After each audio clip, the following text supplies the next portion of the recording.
राजकुमार कपूर का एक्सरे है पेल्विस का, तो इसमें आप देखेंगे ये फ्रैक्चर है। This is neck of femur, this is head of femur. तो ये नेक फीमर का टिपिकल फ्रैक्चर है जो इस एज में काफ़ी कॉमन है।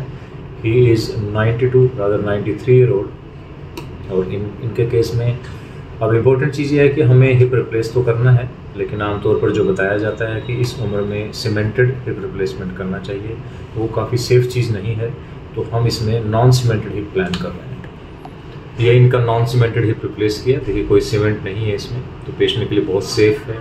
और ये MIS टेक्निक से किया गया है, यानी कि इनके टिश्यू, लिगामेंट्स, मसल्स किसी भी चीज़ को डैमेज नहीं किया गया। And he is walking with in 6 hours after surgery, he is totally pain free. तो ये हमारे पेशेंट हैं राजकुमार कपूर जी। इनके 2 दिन पहले हमने हिप रिप्लेसमेंट किया है। जब भी पेशेंट को करवट दिलाएंगे, तो ये हमने पहले भी बात की थी, ऐसे पिलो बिटवीन द थाइज रहेगा। जब भी करवट दिलाएंगे तो थाइज के बीच में ऐसे पिलो डालेंगे। इसके 2 फ़ायदे हैं। 1 कि पेशेंट का अगर पैर ज़्यादा नीचे जाएगा तो उनको यहाँ पेन होता है, और दूसरा क्योंकि फ्रेश सर्जरी है, इसमें डिसलोकेशन के चांसेस नहीं रहते हैं। हालांकि MIS टेक्निक में डिसलोकेशन का कोई डर नहीं होता है, but still it's always better कि फर्स्ट 6 वीक्स तक हम ये प्रिकॉशन लें। और ये आप इंसिजन देख सकते हैं, ये हमारा MIS का इंसिजन है। जनरली हम 4 फिंगर बताते हैं, but this is practically 3 fingers. मुश्किल से 6 सेंटीमीटर का इंसिजन है। अगर आप ओपन टेक्निक में देखेंगे तो आपको 7-8 इंच तक के इंसिजन मिलते हैं। इसका फ़ायदा क्या है? ये सिर्फ ब्यूटिफिकेशन के लिए नहीं है, कॉस्मेटिक्स नहीं है ये सर्जरी, क्योंकि ये तो पार्ट कवर्ड ही रहता है।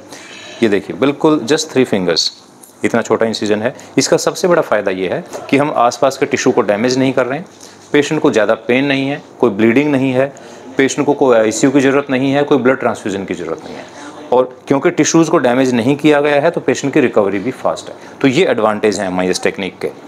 ओके, तो ये फर्स्ट ड्रेसिंग हम कर रहे हैं, और इसके बाद हमें सिर्फ एक और ड्रेसिंग करनी है 5 दिन के बाद। उसके बाद कोई ड्रेसिंग नहीं, कोई स्टिच रिमूवल नहीं, और एक छोटी सी ड्रेसिंग कर रहे हैं, क्योंकि हमें पता है कि इसमें कोई ब्लीडिंग नहीं होने वाली, इसमें कोई ज़्यादा लंबी चौड़ी ड्रेसिंग की ज़रूरत नहीं है। तो पेशेंट के लिए बहुत कंफर्ट है, जब पेन नहीं है, कोई ट्रॉमा नहीं है। तो एक तरह से जो फ्रैक्चर का ट्रॉमा था बस वही था, हमने ऑपरेशन वाला ट्रॉमा नहीं किया। तो अदरवाइज़ क्या होता है, पेशेंट को 2 बार ट्रॉमा हो जाता है। एक तो गिरते हैं, फ्रैक्चर होता है, वो स्ट्रेस आता है बॉडी के ऊपर, फिर ऑपरेशन का स्ट्रेस आता है।